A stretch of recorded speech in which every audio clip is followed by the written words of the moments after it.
नमस्कार. जीवनात आपल्याला यशस्वी व्हायचं आहे, तर सर्वप्रथम आपल्या प्रयत्नात आणि परिश्रमात चिकाटी पाहिजे आणि खरा दमही पाहिजे. वेळ आणि नशीब यांचे काही फारसे नसते, ते तर बदलत असतात.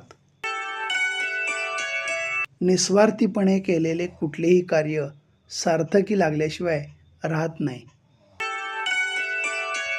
भक्तीचं फळ केवळ तिथंच मिळतं, जिथं स्त्रीशक्तीचा छळ नाही, तर त्यांना जगण्याचं बळ दिलं जातं. जोपर्यंत तुम्ही फायदेशीर आहात, तोपर्यंत तुम्हाला सगळे चांगलं म्हणतील. ज्या दिवशी तुमच्याकडून फायदा बंद होईल, तेव्हापासून बदनामी सुरू करतील.